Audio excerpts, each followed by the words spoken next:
अभी चलते हैं कॉमर्स की ओर। कॉमर्स बहुत वास्ट है, बहुत सारे सब्जेक्ट्स हैं, ठीक है। अभी हर एक इसमें जाके आप ये चेक नहीं कर सकते, बिकॉज आप कोई लैब रैंक नहीं होती आप, ठीक है। तो जो भी मैं बता रहा हूँ आप चाहे उसको नोट कर लीजिए, नहीं तो पीपीटी बाद में ले लीजिए, उसके ऊपर रिसर्च कर सकते हैं, ठीक है। तो अगर मैं कॉमर्स स्ट्रीम की बात करूँ तो ये सारे मेजर सब्जेक्ट्स हैं। आप देख सकते हो आर्ट्स और साइंस, आर्ट्स से ज़्यादा सब्जेक्ट्स हैं। यहाँ पर आपको अकाउंटेंसी आती है, बिजनेस स्टडीज आता है, इकोनॉमिक्स आता है, मैथमेटिक्स, एंटरप्रेन्योरशिप, फाइनेंस, फिर आपका स्टैटिस्टिक्स आता है, सेकेंडरी स्टैटिस्टिक्स आता है, एंड बिजनेस लॉ आता है, बिजनेस एनालिसिस आता है। अभी इसमें से मेजर सब्जेक्ट जो है वो अभी जनरेट में पिछले 4-5 साल में, इसके पहले सिर्फ अकाउंटेंसी थी, इकोनॉमिक्स था, मैथमेटिक्स था और बिजनेस लॉ, बाकी सारे सब्जेक्ट्स नहीं थे। अभी ये सारे सब्जेक्ट्स आना शुरू हो गए और इनके वजह से मार्केट में डिमांड भी काफ़ी ज़्यादा है, जॉब भी काफ़ी ज़्यादा है। तो अगर ये सारी चीज़ें अगर आप पढ़ते हो तो आपका जो आगे लंबे का करियर पाथ है वो ऑलरेडी क्लियर हो जाता है। तो देखेंगे कि कौन कौन सी चीज़ें इसमें आती है। तो अगर आप कॉमर्स लेते हो अकाउंटेंसी में, तो अकाउंटेंसी का मतलब ये होता है कि सिर्फ कंप्यूटर के सामने बैठ के आप सिर्फ टैली करोगे, ठीक है। वो कोई भी बीकॉम की डिग्री वाला कर सकता है। अगर आप चार्टर्ड अकाउंटेंट बनते हो, ठीक है, तो चार्टर्ड अकाउंटेंट बनते हो तो आप पूरे कंपनी का अकाउंट मैनेज करते हो, एक इंडिविजुअल का अकाउंट मैनेज नहीं करते, ठीक है। उसके बाद आपका मैनेजमेंट अकाउंटिंग आता है। सीए करने के बाद मैनेजमेंट अकाउंटिंग भी कर सकते हो, बीकॉम करने के बाद भी कर सकते हो, लेकिन आपको बहुत ही अच्छे कॉलेज से डिग्री चाहिए होती है, जो इंडिया का टॉप कॉलेज है वहाँ से चाहिए। तो फॉरेंसिक अकाउंटिंग, फॉरेंसिक अकाउंटिंग मैं कहूँगा कि थोड़ा रिस्की होगा, ठीक है, क्योंकि फॉरेंसिक अकाउंटिंग का मतलब ये होता है कि जो भी अकाउंट में मैं कहूँगा गड़बड़ होती है ना, वो पता करते हैं। लेकिन फॉरेंसिक अकाउंटिंग जो होता है उसकी जान को बहुत काफ़ी खतरा होता है, तो मैं वो नहीं कहूँगा कि आप उसमें जाइए, बिकॉज फॉरेंसिक अकाउंटिंग को बहुत बड़ी कंपनी से लेते हैं और पॉलिटिशियंस लेते हैं, माफिया लेते हैं, क्योंकि उनका पैसा अब्रॉड में शिफ्ट करना होता है, ठीक है। तो that is very like risky, but क्योंकि फॉरेंसिक अकाउंटिंग अगर आप करते हो तो अगर किसी कंपनी से जुड़े रहते हो तो फिर आपको कोई खतरा नहीं होता। फिर आपका आता है टैक्स ऑडिटर, ठीक है। टैक्स ऑडिटर में भी आप देखोगे बहुत सारी सीए फर्म्स हैं, लोग हायर करते हैं। तो अगर आप अकाउंटेंसी करते हो तो ये सारी चीज़ें आपके सामने आती है। अभी इसमें भी आपको अलग अलग ब्रांचेस हैं, वो आप डीप स्टडीज को बाद में कर सकते हैं, ऑलराइट। अभी इसमें अकाउंटेंसी हमने देखा, अभी आप देखते हैं बिजनेस स्टडीज, एंटरप्रेन्योरशिप और मैथमेटिक्स। प्रोजेक्ट मैनेजमेंट आपने सुना होगा। प्रोजेक्ट मैनेजमेंट का मतलब होता है कि कोई कंपनी एक नया प्रोजेक्ट शुरू कर रही है, अभी उसको मैनेज करना है या स्टार्ट करना है, उसके लिए आपको ये तीनों स्टडीज करें, क्योंकि आपके पास मैथमेटिक्स कैलकुलेशन भी होना चाहिए, एंटरप्रेन्योरशिप स्किल भी होना चाहिए, और अगर आपने बिजनेस स्टडीज किया है तो आपको पता होगा कि मैनेजमेंट किस तरीके से कर सकते हैं। अगर ये सारी चीज़ें करते हो तो आपको ये सारे ऑप्शन आपके सामने आते हैं। आप बिजनेस एनालिसिस ले जा सकते हो, ह्यूमन रिसोर्स ले जा सकते हो, ऑपरेशन मैनेजमेंट ले जा सकते हो, लॉजिस्टिक, पब्लिक रिलेशन, स्टार्टअप ले जा सकते हो। अभी ये सारी चीज़ें हैं तो सबसे लुक्रेटिव पॉइंट ये होगा स्टार्टअप, बिकॉज स्टार्टअप अगर किसी कंपनी में काम करते हो तो उसके साथ उड़ना शुरू कर देते हो, क्योंकि वो कुछ ही दिनों में या मैं कहूँगा कुछ ही सालों में वो काफ़ी मैं कहूँगा कि बहुत तेज़ी से आगे बढ़ना शुरू करता है। तो आपको रिसोर्स वगैरह मिलते हैं तो काफ़ी अच्छा इंप्रूवमेंट भी होता है, पैसा भी काफ़ी अच्छा। तो ये सारे ऑप्शन हैं आपके सामने अगर आप ये सारे सब्जेक्ट चुनते हो। और इसी के बाद अगर आप देखोगे बिजनेस लॉ, ठीक है, इसके पहले हमने लॉ पर पढ़ा था, तो वो लॉ तो एंटायर कंपनी, एंटायर इंडिया का जो लॉ होता है, जो लॉ वो पढ़ते हैं, बट यहाँ पर लॉ जो बिजनेस स्पेसिफिक होता है वो हम पढ़ते हैं, ठीक है। बिजनेस लॉ मैं कहूँगा कि सब्सिडरी है, जो लॉ है, लॉ सब्जेक्ट का सब्सिडरी। तो ये सारे ऑप्शंस आपके सामने आते हैं। कॉर्पोरेट पैरालीगल, एक जो लॉयर होता है या एडवोकेट होता है जो हमारे कॉर्पोरेट में होता है, उनके अंडर में बहुत सारे कॉर्पोरेट पैरालीगल काम करते हैं। उनके पास भी लॉ की डिग्री होती है, but they can work like as a paralegal, ठीक है। Human resource manager, human resource हर एक कंपनी में एचआर होते हैं जो लोगों को हायर करते हैं, लेकिन एक ह्यूमन रिसोर्स मैनेजर होता है, बिकॉज जो लोग छोड़ते हैं या फिर जो कंपनी को सू करते हैं, तो यहाँ पर ये वाला जो ह्यूमन रिसोर्स मैनेजर है वो काम आता है, क्योंकि ये लॉ को जानता है और किस तरीके से वो लोग उस केस को हैंडल करेगा कि उसकी प्रोफिट होगी। फिर आपका कंप्लायंस ऑफिसर, मैंने पहले बता दिया। पॉलिसी मैनेजर, हर एक कंपनी की पॉलिसी होती है, ठीक है, उसके ओनर्स जो स्टेक होल्डर्स हैं उनके लिए भी पॉलिसी बनाता है और लोगों के लिए भी पॉलिसी बनाता है। यहाँ पर policy manager as a business law आप ज्वाइन कर सकते हैं। कॉर्पोरेट लॉ मैंने पहले बता दिया, इंटेलेक्चुअल प्रॉपर्टी राइट्स होते हैं, हर एक कंपनी का पेटेंट होता है, उसके लिए भी लॉयर लगते हैं। तो मैं कहूँगा थोड़ा डीप स्टडी होता है, बट इट्स क्वाइट प्रॉफिटेबल। अगर आप वो ज्वाइन करते हो तो काफ़ी अच्छा में पैसा होता है। ठीक है, अभी आते हैं economics and statistics. So economics कितने लोगों को पता है? सब लोगों को पता है। तो इकोनॉमिक्स इज लाइक, इकोनॉमिक्स के बारे में हम सिर्फ इतना जानते हैं कि भारत की इकोनॉमी क्या काम करती है, माइक्रो और माइक्रो ही जानते हो, राइट। लेकिन आपको पता है कि उसमें इकोनोमेट्रिक्स आती है, मैनेजर इकोनॉमिक्स आता है, बहुत सारे सब्जेक्ट्स आते हैं। तो अगर इकोनॉमिक्स अगर आप ढंग से करते हो तो यहाँ पर आपको रिसर्च का ऑप्शन आता है। खैर इंडिया में रिसर्च का ऑप्शन बहुत कम है, लेकिन अब्रॉड में बहुत ज़्यादा है। इसलिए अब्रॉड देश तरक्की करता है क्योंकि उनका रिसर्च इंस्टीट्यूट होते हैं। ठीक है, एक्चुअली जो साइंस आते हैं ये भी रिसर्च है, जिस तरह इकोनॉमिक्स बन सकते हो। पॉलिसी एनालिस्ट होते हैं जो कॉर्पोरेट में, इवन जो आप देखोगे गवर्नमेंट में, जैसे जो आईएएस एसोसिएशन होता है उसको कुछ पॉलिसी बनानी होती है तो बाहर से हायर करते हैं, क्योंकि हर एक आईएएस ऑफिसर लॉ ग्रेजुएट नहीं होता है, या फिर मैं कहूँगा कि उसको इकोनॉमिक्स नहीं पता होता है। तो they call economics and statistics degree holder. ठीक है, तो वो पॉलिसी फ्रेम करते हैं। फिर आपके पास कंसल्टिंग बिजनेस आता है, तो एज ए कंसल्टेंट भी आप काफ़ी अच्छा काम कर सकते हो अगर आपके पास इकोनॉमिक्स एंड स्टैटिस्टिक्स है। और इसमें आपको मैथमेटिकल स्किल काफ़ी अच्छा चाहिए, एनालिटिकल स्किल भी काफ़ी अच्छा चाहिए। तो अगर आपको इंटरेस्ट लगता है तो you can go and choose economics. ठीक है, बीकॉम में इकोनॉमिक्स आता है, बीए में भी इकोनॉमिक्स आता है, दोनों जगह। करेक्ट। चलिए, अभी ये मेरी फील्ड है फाइनेंस, क्योंकि मैंने शुरुआत में यही से की थी। तो अगर कॉमर्स में आप देखोगे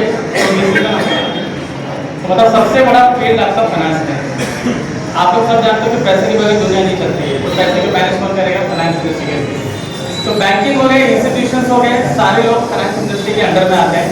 अब फाइनेंस इंडस्ट्री का मतलब ये नहीं होता है कि बैंक में जो कैशियर हो गया, बैंक में जो मैनेजर हो गया, अकाउंटेंट हो गया, ये लोग पैसा हैंडल करते हैं। ये तो आप लोगों ने, मैं कहूँगा कि मैं क्या कह सकता हूँ कि पानी में जो बर्फ होता है उसके ऊपर का टिक देख रहे हैं। सबसे बड़ी मुश्किल होती है इनके पीछे। ठीक है, तो आगे हम देखते हैं। आपने कभी सुना नहीं होगा इन्वेस्टमेंट बैंकर, जो लोग पढ़े लिखे हो तो जानते होंगे। इन्वेस्टमेंट बैंकर क्या होता है? 10,000 करोड़ 20,000 करोड़ का पोर्टफोलियो मैनेज करते हैं।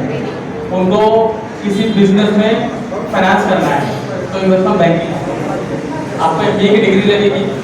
ठीक है, बीकॉम के बाद एमबीए, बीकॉम वाला इन्वेस्टमेंट बैंकर नहीं बनता है। एमबीए चाहिए, वो भी टॉप टायर कॉलेज से चाहिए। तो then you can join as investment banker. Alright, तो इन्वेस्टमेंट बैंकर क्या करता है? उनके हाथ में कंपनी बोलेगी कि हमारे पास 2,000 करोड़ है, 10,000 करोड़ है, इसको इन्वेस्ट करना है। तो इन्वेस्टमेंट बैंकर वहाँ पर आता है, बोलेगा ठीक है काम करिए, ये नया स्टार्टअप है, यहाँ पर ज्वाइन करिए, जो गवर्नमेंट बॉन्ड्स है वहाँ पर इन्वेस्ट करिए। तो यहाँ पर इन्वेस्टमेंट बैंकर आता है। ऑलराइट, इसके बारे में स्टडी करिए। जो कॉमर्स वाले हैं उनके लिए काफ़ी ल्यूक्रेटिव फील्ड है और काफ़ी अच्छी फील्ड है। इसके बाद आपका आता है merger and acquisition.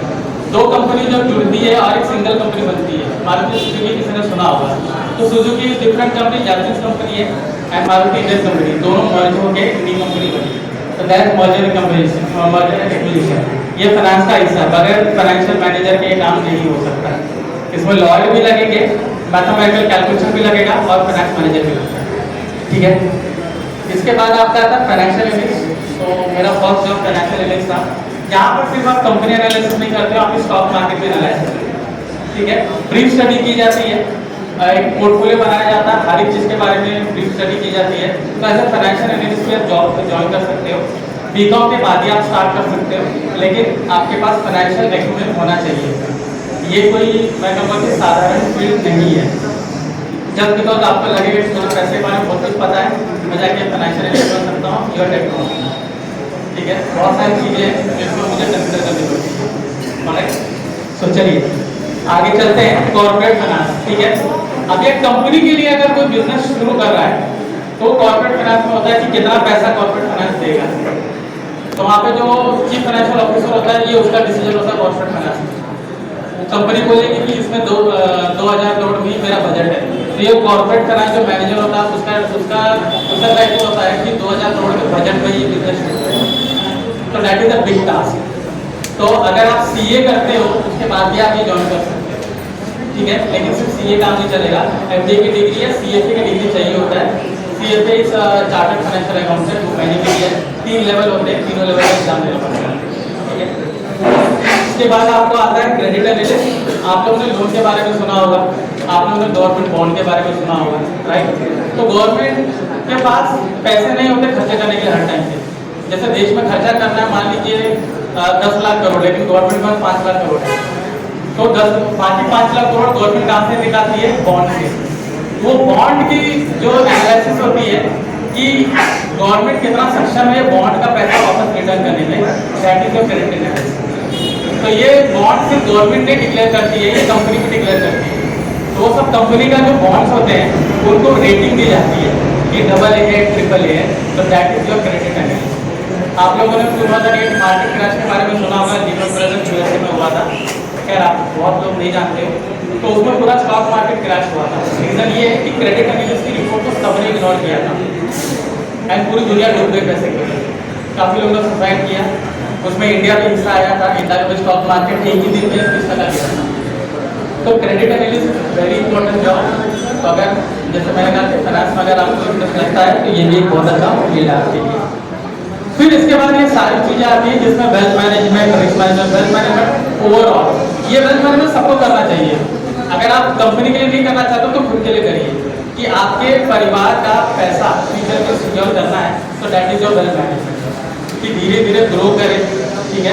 Wealth management सब चीज़ आता है, पोर्टफोलियो आता है, इंश्योरेंस आता है, एंडोमेंट पॉलिसीज आती है, सारी चीज़ें आती है, ठीक है। तो दैट इज़ अ वेरी, मैं कहूँगा कि काफ़ी ज़्यादा स्कोप है, ठीक है। बहुत सारे सब्जेक्ट्स हैं इसमें भी, तो ये सारी चीज़ें हमारे लिए काम आएंगी। अगर आप फाइनेंस इंडस्ट्री लेते हो तो ये सारी चीज़ें आती है।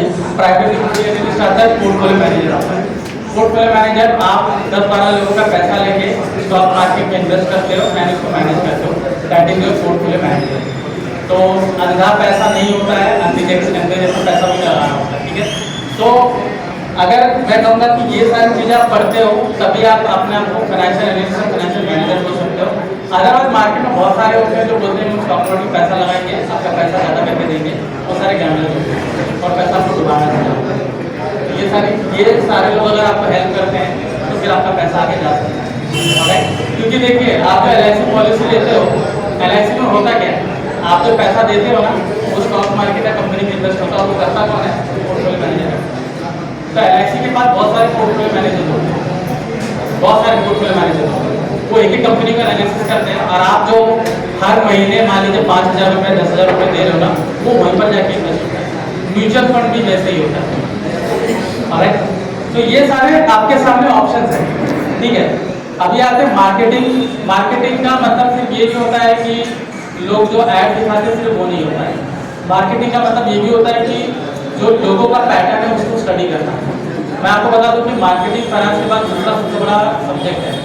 अकेले सैमसंग कंपनी सब जानते हो, उसका हर साल का 10,000 करोड़ का बजट होता है मार्केटिंग, और जिसके बदले में वो 1 लाख करोड़ कमाता है, वो भी बात है। तो ये एक कंपनी का 10 लाख करोड़ का बजट है, तो आप सोच सकते हैं कि मार्केटिंग में कितना ज़्यादा स्कोप है। अब इसमें स्ट्रेटेजिक प्लानिंग होती है कि किस तरीके से प्लानिंग की जा सकती है मार्केटिंग की। एडवर्टीजमेंट होता है, फिर आप देखोगे डिजिटल मार्केटिंग, आपने जो सुना होगा, जितने भी ऑनलाइन आपको चीज़ें मिलती है, आप वीडियो देखते हो उसके बीच में जो ऐड होता है, that is your digital marketing. आप यूट्यूब में एक बार सर्च करते हो कोई भी चीज़ें, कोई भी टर्म सर्च करते हो, अगली बार यूट्यूब ओपन करोगे ना तो उसी टर्म से रिलेटेड आपको सामने ऑप्शन आते हैं, that is also digital marketing. फिर आपका आता है branding, event management, content manager, social media manager. आजकल हर कोई सोशल मीडिया पे है, बड़े बड़े मंत्री है, बड़े बड़े स्टाफ हैं, तो उनका सोशल मीडिया अकाउंट हैंडल करना पड़ता है और उसके लिए पूरी टीम होती है, एक बंदा नहीं होता है, तो वहाँ पर सोशल मीडिया मैनेजर होता है, okay. So that is your marketing, ठीक है।